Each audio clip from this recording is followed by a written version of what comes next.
ਸਤਿ ਸ਼੍ਰੀ ਅਕਾਲ। ਤੁਸੀਂ ਜੁੜੇ ਹੋਏ ਹੋ ਪੰਜਾਬੀ ਰੇਡੀਓ USA ਦੇ ਨਾਲ ਤੇ ਮੈਂ ਹਾਂ ਪ੍ਰਵੀਨ ਸ਼ਰਮਾ ਲੈ ਕੇ ਹਾਜ਼ਰ ਹਾਂ ਪ੍ਰੋਗਰਾਮ ਖਬਰ ਤੇ ਨਜ਼ਰ ਪ੍ਰੋਗਰਾਮ ਦੇ ਵਿੱਚ ਕੀ ਅਹਿਮ ਤੇ ਕਈ ਖਾਸ ਖਬਰਾਂ ਨੂੰ ਲੈ ਕੇ ਚਰਚਾ ਕਰਨ ਦੇ ਲਈ ਜੁੜ ਚੁੱਕੇ ਨੇ ਪੰਜਾਬ ਤੋਂ ਸੀਨੀਅਰ ਪੱਤਰਕਾਰ, ਲੇਖਕ ਅਤੇ ਸਰਗਰਮ ਸਮਾਜਿਕ ਕਾਰਕੁਨ ਦੀਪਕ ਸ਼ਰਮਾ ਚਨਾਰਥਲ ਜੀ। ਸ਼ਰਮਾ ਸਤਿ ਸ਼੍ਰੀ ਅਕਾਲ, ਸਵਾਗਤ ਹੈ ਜੀ ਪੰਜਾਬੀ ਰੇਡੀਓ USA ਤੇ ਜੀ। ਸਤਿ ਸ਼੍ਰੀ ਅਕਾਲ ਪ੍ਰਵੀਨ ਜੀ, ਸਾਰੇ ਦਰਸ਼ਕਾਂ ਨੂੰ ਸਰੋਤਿਆਂ ਨੂੰ ਪਿਆਰ ਭਰੀ ਸਤਿ ਸ਼੍ਰੀ ਅਕਾਲ। ਸਤਿ ਸ਼੍ਰੀ ਅਕਾਲ ਜੀ। ਪ੍ਰੋਗਰਾਮ ਦੇ ਵਿੱਚ ਅੱਗੇ ਵਧਣ ਤੋਂ ਪਹਿਲਾਂ ਧੰਨਵਾਦ ਕਰਦੇ ਚਲੇ ਸਪਾਂਸਰਸ ਦਾ ਜਿਹੜੇ ਜ਼ਰੀਆ ਬਣਦੇ ਨੇ ਇਹਨਾਂ ਪ੍ਰੋਗਰਾਮਾਂ ਨੂੰ ਤੁਹਾਡੇ ਤੱਕ ਪਹੁੰਚਾਉਣ ਦੇ ਲਈ। ਖਾਲਸਾ ਇੰਸ਼ੋਰੈਂਸ ਏਜੰਸੀ ਵਾਲੇ, ਜਿਨ੍ਹਾਂ ਤੋਂ ਤੁਸੀਂ ਹਰ ਤਰੀਕੇ ਦੀ ਇੰਸ਼ੋਰੈਂਸ ਲੈ ਸਕਦੇ ਹੋ। ਇੰਸ਼ੋਰੈਂਸ ਬਾਰੇ ਪਤਾ ਕਰਨ ਦੇ ਲਈ ਇਹਨਾਂ ਦਾ ਨੰਬਰ ਹੈ 468-272-2500।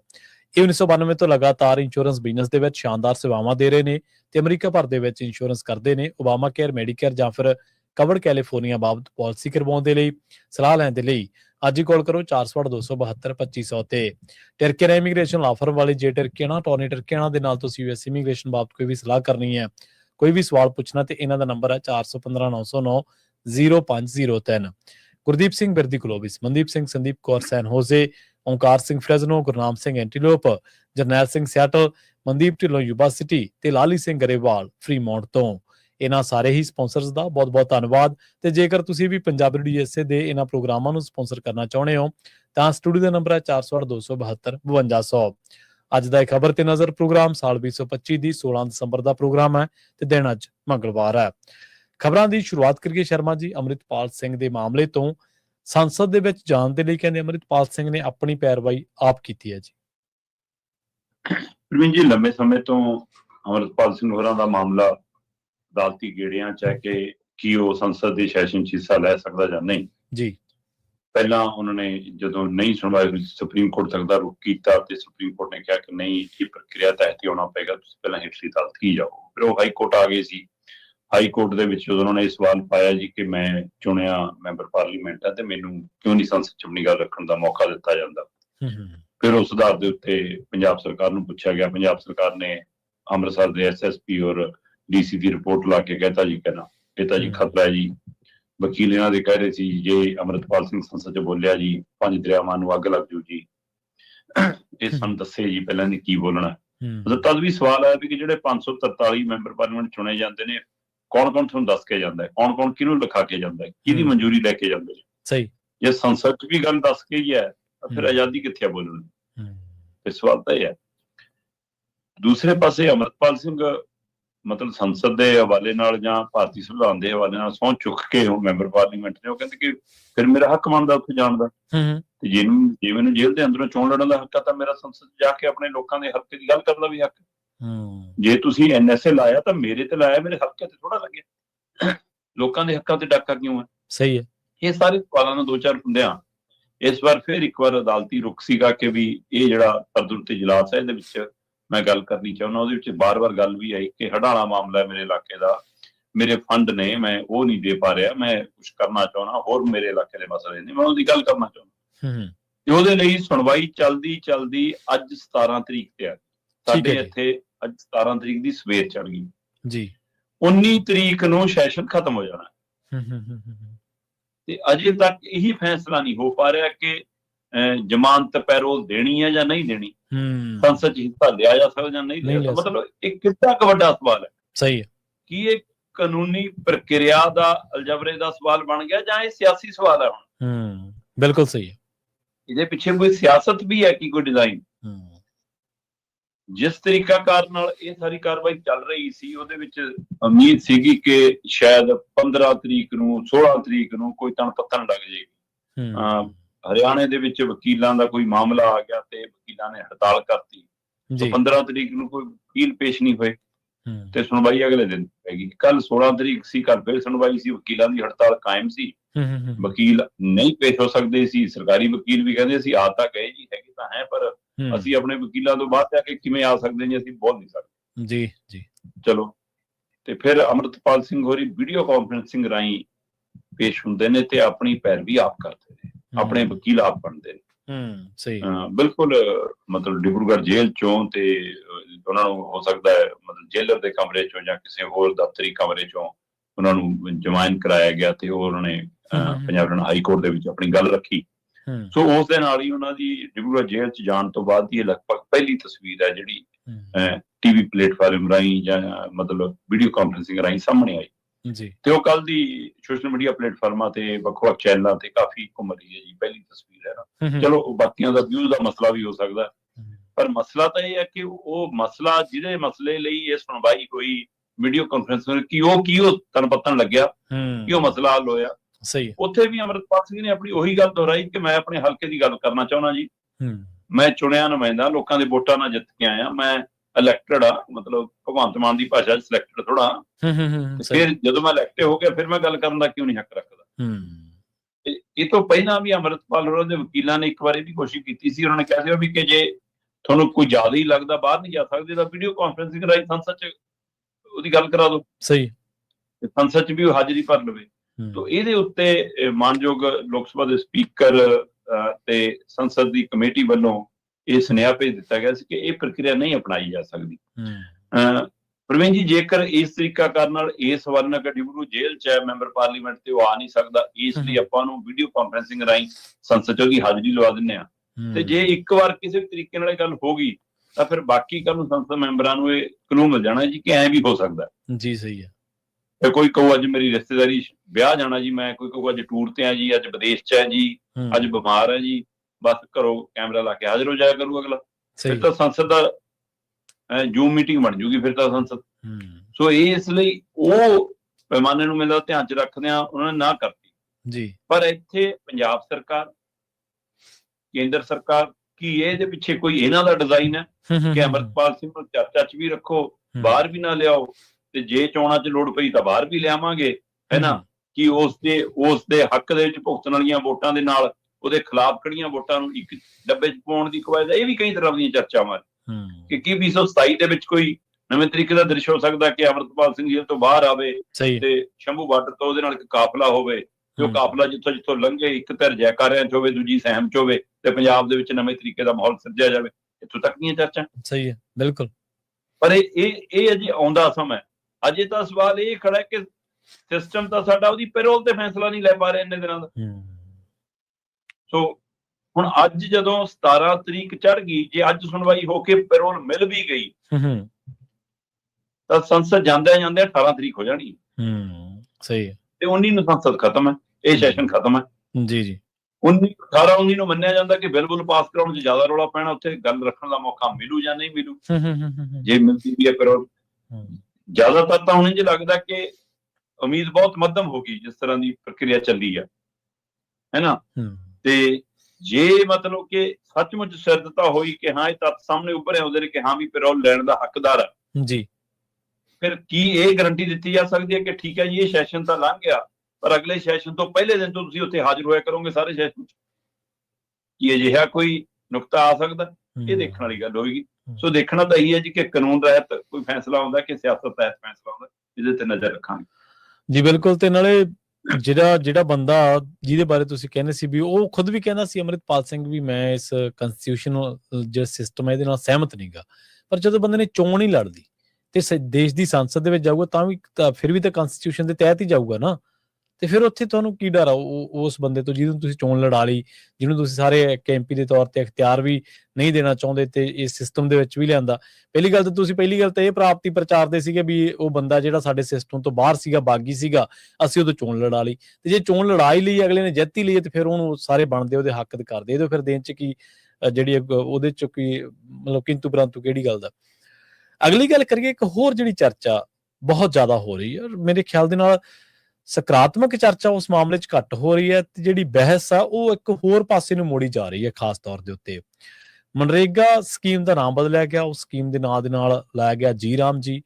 ਬਹਿਸ ਜਿਹੜੀ ਆ ਉਹ ਨਾਮ ਤੇ ਹੋਣੀ ਚਾਹੀਦੀ ਸ਼ਰਮਾ ਜੀ ਜਿਵੇਂ ਹੋ ਰਹੀ ਹੈ, ਜਾਂ ਮਨਰੇਗਾ ਦੀਆਂ ਖਾਮੀਆਂ ਤੇ ਵੀ ਹੋਣੀ ਚਾਹੀਦੀ ਹੈ? ਜੀ ਨਾਮ ਬਦਲਣ ਦੀ ਪ੍ਰਕਿਰਿਆ 'ਚ ਜੀ ਭਾਜਪਾ ਤੋਂ ਵੱਡਾ ਕੋਈ ਨਾਮ ਨਹੀਂ ਹੈਗਾ ਤੁਹਾਡੇ ਮੂਹਰੇ। ਸਹੀ ਆ। ਜਿਸ ਤਰ੍ਹਾਂ ਮੋਦੀ ਸਰਕਾਰ ਲਗਾਤਾਰ ਥਾਵਾਂ ਦੇ ਨਾਮ, ਸਥਾਨਾਂ ਦੇ ਨਾਮ, ਦਫ਼ਤਰਾਂ ਦੇ ਨਾਮ, ਬਿਲਡਿੰਗਾਂ ਦੇ ਨਾਮ, ਸਟੇਸ਼ਨਾਂ, ਬੱਸ ਅੱਡਿਆਂ ਦੇ ਨਾਮ, ਇਹਨਾਂ ਯੋਜਨਾਵਾਂ ਦੇ ਨਾਮ ਬਦਲਣ ਤੇ ਲੱਗੀ, ਉਹਦੇ ਵਿੱਚ ਕਈ ਤਰ੍ਹਾਂ ਦੀਆਂ ਸ਼ੰਕਾ ਸ਼ੋਭੇ ਪੈਦਾ ਹੁੰਦੇ ਨੇ। ਇੱਕ ਤਾਂ ਇਹ ਸੀਗਾ ਕਿ ਪਹਿਲੇ ਨਾਮ ਲਗਭਗ ਅੰਗਰੇਜ਼ੀ ਤਰੀਕਾਕਾਰ ਨਾਲ ਹੁੰਦੇ ਸੀ, ਉਹ ਸਾਰੇ ਸੂਬੇ ਚੁੱਪ ਕਰਕੇ ਜਿਹਨੂੰ ਖਪਾ ਲੈਂਦੇ ਸੀ ਕਿ ਠੀਕ ਹੈ ਵੀ ਉਹਦਾ ਆਪਣਾ ਆਪਣਾ ਪੰਜਾਬੀਕਰਨ, ਆਪਣਾ ਆਪਣਾ ਸੂਬੇ ਦੀ ਭਾਸ਼ਾਈਕਰਨ ਹੋ ਜਾਂਦਾ ਸੀ। ਹੁਣ ਸਾਰੇ ਨਾਮ ਲਗਭਗ ਹਿੰਦੀਕਰਨ ਵਾਲੇ ਹੋ ਕੇ ਆ ਰਹੇ ਨੇ ਪੂਰਨ ਰੂਪ ਦੇ ਵਿੱਚ। ਉਹਨੂੰ ਲੈ ਕੇ ਫਿਰ ਉਹ ਹੁਣ ਉਹੀ ਜਿਹੀ ਆਯੁਸ਼ਮਾਨ ਯੋਜਨਾ ਹੈ ਨਾ, ਫਿਰ ਇਹੋ ਜਿਹੇ ਨਾਮ ਜਿਹੜੇ ਆਉਂਦੇ ਨੇ, ਹੁਣ ਉਹਦਾ ਨਾ ਪੰਜਾਬੀਕਰਨ ਹੋਵੇ ਨੇ ਤੇ ਨਾ ਹੋਰ ਕਰਨ ਹੋਵੇ, ਤੇ ਉਹ ਫਿਰ ਉਵੇਂ ਚੱਲਦੇ ਨੇ।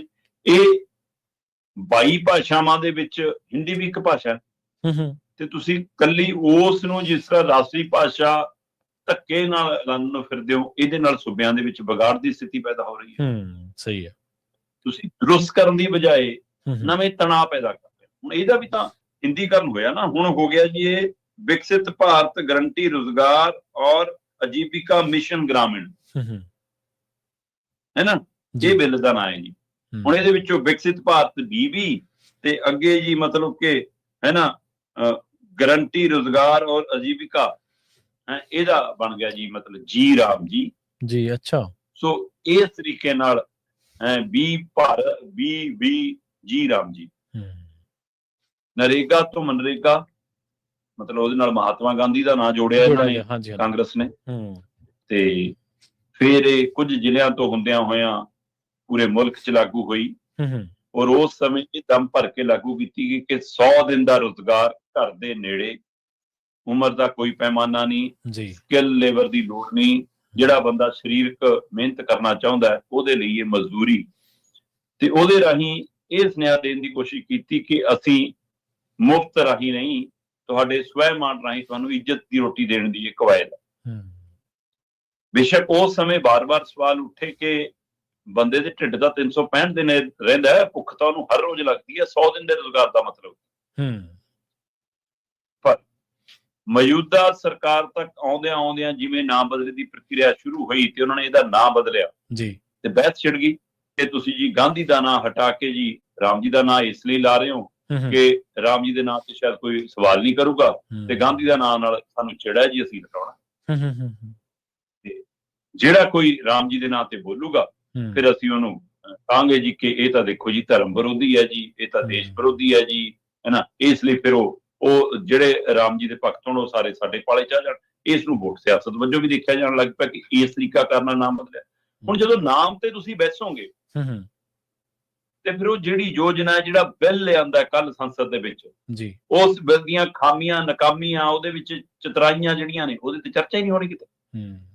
ਠੀਕ ਹੈ, ਕੁਝ ਨੇ ਗੱਲ ਰੱਖੀ, ਕੁਝ ਉੱਥੇ ਸੰਸਦ ਚ ਚਾਹੇ ਉਹ ਪ੍ਰਿਯੰਕਾ ਗਾਂਧੀ, ਇੱਥੋਂ ਤੱਕ ਸ਼ਸ਼ੀ ਥਰੂਰ ਨੇ ਦਾ ਵਿਰੋਧ ਕੀਤਾ ਕਿ ਤੁਸੀਂ ਰਾਮ ਜੀ ਦੀ ਆੜ ਲੈਂਦੇ ਹੋ, ਤੁਸੀਂ ਰਾਮ ਜੀ ਨੂੰ ਢਾਲ ਵਾਂਗ ਵਰਤਦੇ ਹੋ, ਹਥਿਆਰ ਵਾਂਗ ਵਰਤਦੇ ਹੋ, ਹੈ ਨਾ, ਤੇ ਇਸ ਤਰੀਕਾ ਕਰਨਾ ਤੁਸੀਂ ਅੱਗੇ ਵਧਣਾ ਚਾਹੁੰਦੇ ਹੋ। ਹਾਂ, ਇਸ ਨਵੇਂ ਤਰੀਕਾ ਕਰ ਜੀ ਰਾਮ ਜੀ ਦੇ ਰਾਹੀਂ ਵੀ ਇਹ ਦਮ ਪਰ ਹੈਗਾ ਕਿ ਇਹ ਅਸੀਂ 100 ਦਿਨ ਤੋਂ ਵਧਾ ਕੇ 125 ਦਿਨ ਕਰ ਦੇਣਾ। ਇਸੇ ਸੰਸਦ ਚ ਦਾਖਲ ਹੁੰਦਿਆਂ ਕਿਸੇ ਸਮੇਂ ਨਰਿੰਦਰ ਮੋਦੀ ਨੇ ਇਸ ਮਨਰੇਗਾ ਨੂੰ ਕਿਹਾ ਸੀ ਕਿ ਕਾਂਗਰਸੀਆਂ ਨੇ ਤਾਂ ਇਹ ਟੋਆ ਪੁੱਟਣ ਵਾਲੀ ਯੋਜਨਾ ਬਣਾ ਕੇ ਰੱਖਤੀ। ਸਹੀ ਫਾਇਦਾ ਜੀ ਬਿਲਕੁਲ ਬਿਲਕੁਲ। ਇਹਦਾ ਮਤਲਬ ਤੁਹਾਡੇ ਮਨ 'ਚ ਇਸ ਯੋਜਨਾ ਨੂੰ ਖਤਮ ਕਰਨ ਦੀ ਮਨਸ਼ਾ ਹੈ, ਤੇ ਤੁਸੀਂ ਦਰਸਾ ਰਹੇ ਹੋ ਕਿ ਅਸੀਂ ਤਾਂ ਜੀ ਵਧਾ ਕੇ ਲਿਆ 125 ਦਿਨਾਂ ਦੀ, ਜਦੋਂ ਕਿ ਸੱਚਾਈ ਇਹ ਨਹੀਂ ਹੈ। ਇਹਨਾਂ ਦੀਆਂ ਸਰਕਾਰਾਂ 'ਚ ਹੁਣ ਤਾਂ ਲਗਾਤਾਰ ਮੋਦੀ ਦਾ ਰਾਜ ਚੱਲ ਰਿਹਾ, ਲਗਾਤਾਰ ਭਾਜਪਾ ਰਾਜ ਕਰ ਰਹੀ ਹੈ। ਇਹਨਾਂ ਦੇ ਰਾਜ ਦੇ ਵਿੱਚ ਦੇਸ਼ ਦੇ ਵਿੱਚ 42 ਦਿਨਾਂ ਦੀ ਐਵਰੇਜ ਹੈ ਮਨਰੇਗਾ ਤਹਿਤ ਕੰਮ ਮਿਲਣ ਦੀ ਤੇ ਪੰਜਾਬ ਦੇ ਵਿੱਚ ਇਹ ਐਵਰੇਜ 38 ਦਿਨਾਂ ਦੀ ਹੈ। ਪਿਛਲੇ ਮਹੀਨਿਆਂ 'ਚ ਤਾਂ 25-26 ਦੀ ਵੀ ਰਹਿ ਗਈ ਸੀ, 38 ਦਿਨਾਂ ਦੀ ਹੈ ਪੰਜਾਬ ਦੇ ਵਿੱਚ ਤੇ ਇੱਥੋਂ ਦਾ ਫਿਰ 100 ਦਿਨ ਵਾਲੀ ਤੇ 125 ਦਿਨ ਵਾਲੇ ਦਾ ਅਰਥ ਕੀ ਹੈ। ਫਿਰ ਜੇ ਤੁਸੀਂ 125 ਦਿਨਾਂ ਦੀ ਦੇਣੀ ਹੈ ਤਾਂ ਤੁਹਾਡੇ ਕੋਲ ਅੰਕੜੇ ਪਏ ਆ ਕਿ ਵੀ ਇੰਨੇ ਲੱਖ ਇਸ ਸੂਬੇ ਦੇ ਵਿੱਚ ਮਨਰੇਗਾ ਤਹਿਤ ਨਾਮ ਦਰਜ ਹੁੰਦੇ ਰਹੇ ਨੇ, ਇੰਨੇ ਤਹਿਤ, ਉਹ 'ਚ 5% 10% ਵਧਾ ਕੇ ਤੁਸੀਂ ਜੇ ਕਰੋ ਤਾਂ 125 ਦਿਨਾਂ ਦੇ ਹਿਸਾਬ ਨਾਲ ਬਜਟ ਰੱਖ ਲਓ ਜੀ। ਸਹੀ ਬਜਟ ਉਹਦਾ 50 ਦਿਨਾਂ ਦਾ ਨਹੀਂ, ਗੱਲਾਂ ਤੁਸੀਂ 125 ਦਿਨਾਂ ਦੀਆਂ ਕਰਦੇ ਹੋ। ਬਜਟ ਕਿੱਥੇ ਉਹਦੇ ਲਈ?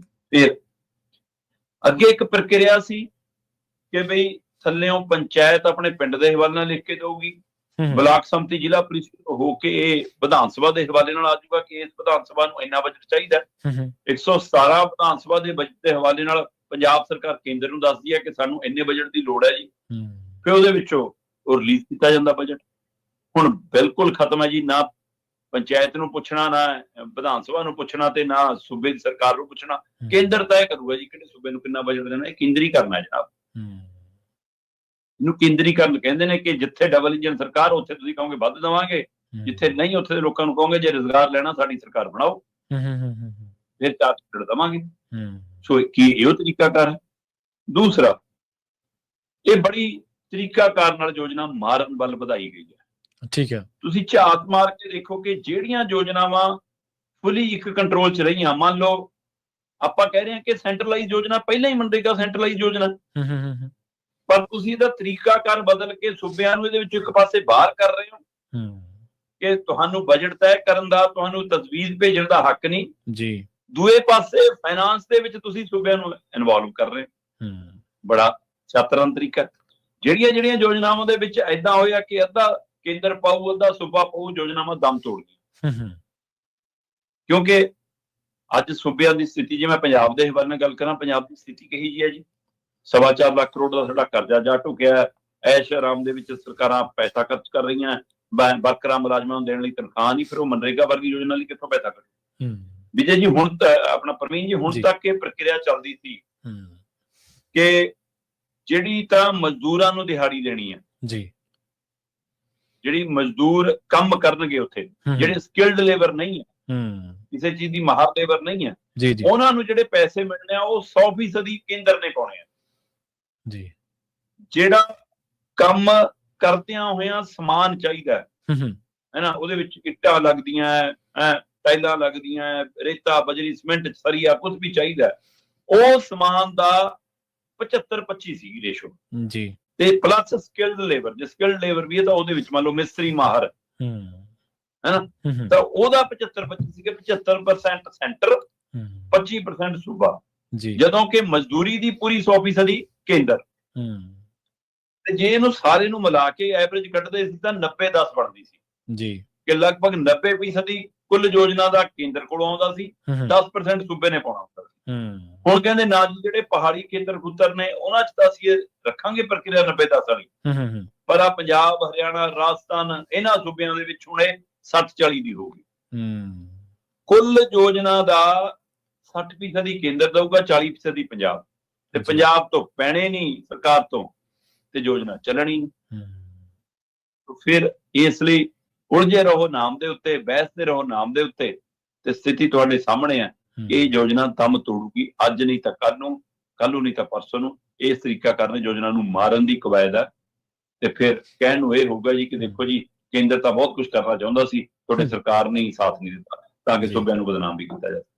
ਹਾਂਜੀ ਬਿਲਕੁਲ, ਇਹ ਤਾਂ ਬਦਨਾਮੀ ਵਾਲਾ ਕੰਮ ਤਾਂ ਸਾਰਿਆਂ ਨਾਲੋਂ ਪਹਿਲਾਂ ਇਹਨਾਂ ਦੇ ਕੋਲੇ, ਹੋਰ ਤਾਂ ਕੰਮ ਕਰਨ, ਇਹ ਕੰਮ ਤਾਂ ਜ਼ਰੂਰ ਕਰ ਦਿੰਦੇ ਆ। ਅਗਲੀ ਗੱਲ ਕਰੀਏ, ਜਿਵੇਂ ਆਪਾਂ ਕੱਲ ਵੀ ਗੱਲ ਕਰਦੇ ਸੀਗੇ ਵੀ ਚੋਣਾਂ ਲੜ ਰਹੀ ਹੈ ਪੁਲਿਸ ਤੇ ਦੇਸ਼ ਤੇ ਪੰਜਾਬ ਦੇ ਵਿੱਚ ਅਮਨ ਕਾਨੂੰਨ ਦੀ ਜਿਹੜੀ ਹਾਲਤ ਪਤਲੀ ਹੋ ਚੁੱਕੀ ਆ। ਜ਼ਿਲ੍ਹਾ ਪ੍ਰੀਸ਼ਦ ਤੇ ਬਲਾਕ ਸੰਮਤੀ ਚੋਣਾਂ ਜਿਹੜੀਆਂ ਕਿ ਪੁਲਿਸ ਨਹੀਂ ਲੜੀਆਂ ਨੇ, ਉਹਨਾਂ ਦੇ ਨਤੀਜੇ ਅੱਜ ਆਉਣੇ ਜੀ। ਬਿਲਕੁਲ ਜੀ, ਬਸ ਹਲਚਲ ਸ਼ੁਰੂ ਹੈ ਪੰਜਾਬ ਪੂਰੇ ਦੇ ਵਿੱਚ ਜੀ, ਗਿਣਤੀ ਪ੍ਰਕਿਰਿਆ ਸ਼ੁਰੂ ਹੋ ਗਈ ਹੈ ਲਗਭਗ, ਹੈ ਨਾ। ਫਿਕਰ ਇਸ ਗੱਲ ਦਾ ਕਿ ਅਮਨ ਅਮਾਨ ਨਾਲ ਨਿਬੜ ਜਾਵੇ ਗਿਣਤੀ, ਕਿਉਂਕਿ ਜਿਸ ਤਰੀਕਾਕਾਰ ਪੰਜਾਬ ਪੁਲਿਸ, ਪੰਜਾਬ ਸਰਕਾਰ, ਸਿਵਲ ਪ੍ਰਸ਼ਾਸਨ ਅਪਣਾ ਰਿਹਾ, ਉਹਦੇ ਵਿੱਚ ਲਗਾਤਾਰ ਵਧੀਕੀ ਦੀਆਂ ਸੰਭਾਵਨਾਵਾਂ ਜ਼ਿਆਦਾ ਵੱਧ ਰਹੀਆਂ। ਤੇ ਇਹ ਪੰਚਾਇਤੀ ਚੋਣਾਂ 'ਚ ਜੋ ਨਜ਼ਾਰਾ ਸੀ ਲਗਭਗ ਉਹੋ ਜਿਹਾ ਹੀ ਬਲਾਕ ਸੰਮਤੀ ਜ਼ਿਲ੍ਹਾ ਪ੍ਰੀਸ਼ਦ ਦਿਖੂਗਾ। ਪਰ ਆਪਾਂ ਪਹਿਲਾਂ ਵੀ ਗੱਲ ਕਰਦੇ ਕਿ ਲੋਕਾਂ ਦਾ ਮੋਹ ਭੰਗ ਹੋ ਗਿਆ, ਤੁਸੀਂ 50% ਤੱਕ ਦਾ ਵੋਟ ਵੀ ਪੋਲ ਨਹੀਂ ਹੋਈ ਜੀ, ਸਹੀ। ਪਰ ਉਹਦੇ ਬਾਵਜੂਦ ਵੀ ਦੇਖਦੇ ਹਾਂ ਜੀ, ਅੱਜ ਮਤਲਬ ਜੇ ਆਪਾਂ ਬਲਾਕ ਪ੍ਰੀਸ਼ਦ ਦੀ ਜ਼ੋਨ ਦੀ ਗੱਲ ਕਰੀਏ ਤਾਂ 2838 ਜ਼ੋਨ ਨੇ, ਤੇ ਜੇ ਮੈਂ ਜ਼ਿਲ੍ਹਾ ਪ੍ਰੀਸ਼ਦ ਦੀ ਜ਼ੋਨ ਦੀ ਗੱਲ ਕਰਾਂ ਤਾਂ 347 ਜ਼ੋਨ ਨੇ। ਤੇ ਜ਼ਿਲ੍ਹਾ ਪ੍ਰੀਸ਼ਦ ਦੀਆਂ ਚੋਣਾਂ ਦੇ ਲਈ 1249 ਉਮੀਦਵਾਰ ਮੈਦਾਨ 'ਚ ਸੀਗੇ, ਤੇ ਇਸੇ ਤਰ੍ਹਾਂ ਬਲਾਕ ਸੰਮਤੀ ਦੀਆਂ ਚੋਣਾਂ ਦੇ ਲਈ 8098 ਉਮੀਦਵਾਰ ਮੈਦਾਨ 'ਚ ਸੀਗੇ। ਸੋ ਲਗਭਗ ਮਤਲਬ ਤੁਸੀਂ ਕਹਿ ਸਕਦੇ ਹੋ ਕਿ 9300 ਦੇ ਕਰੀਬ, 9300 ਤੋਂ ਵੱਧ ਉਮੀਦਵਾਰ ਮੈਦਾਨ 'ਚ। ਸੋ ਉਹਨਾਂ ਦੇ ਭਵਿੱਖ ਦਾ ਫੈਸਲਾ ਅੱਜ ਹੋ ਜਾਣਾ।